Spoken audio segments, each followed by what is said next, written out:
Bwana mambo vipi, mambo ni aje mwanafamilia wa Together Online? Ni wakati mwingine tena tumekutana tuzungumze kuhusiana na hiki ambacho kinaendelea huko kwenye mitandao ya kijamii. Bwana tuko hapa na Juma Lokole ameweza bwana kutia neno kwenye hii video ya Lulu Diva na Zaiylissa.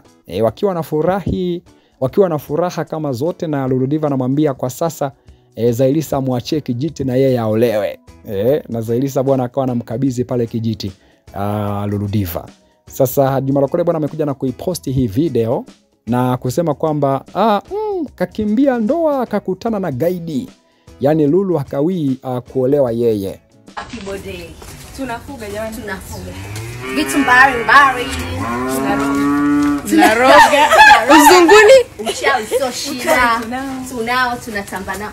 Zai, naomba kijiti niachie. Nimekuachia ndugu. Naomba kijiti hii sasa ni zamu yangu. Ongea. Naomba kijiti, sogea. Zai. Okay. Naomba kijiti. Mimi ndo naenda kuolewa. Nakubariki. Umekubali? Nakubali. Umekubali niolewe? Kilo sana.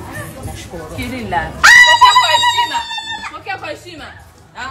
Shika.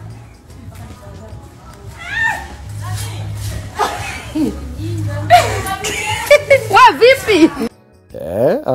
Huyu akaja akasemira wanawake warefu tuna pepo yetu. Kwa sababu kwamba sasa huku alipokuja ndio anaenda kupotea mazima. Kwa sababu kwamba hebu tuimbe kwenye komenti amenitendea nyonyo. Yakasa kwamba Manara hivi vitoto bora sasa hivi akainavyo mbali. Anasema hivi sisi ndo tunavimudu ugaigai mwanzo mwisho.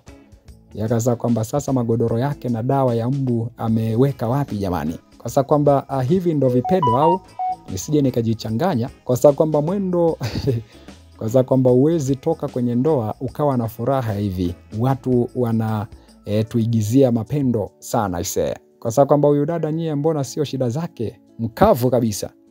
Kwa sababu kwamba ndoa hawawezi, wanaweza kuwa mitandaoni tu kuzoazoa kila uchafu. Kwa sababu kwamba kikubwa NIDA na passport kapata. Kwa sababu kwamba huu ndio uhalisia wa mtoto wa Uswahilini. Zaiylissa alimisi vitu vingi sana. Kweli Zaiylissa ni twiga. Yani Lulu kavaa viatu virefu na bado wanalingana. Huyu akaja akasema kwamba anasema we kuwa free ni vizuri bwana, akaweka emoji za kucheka.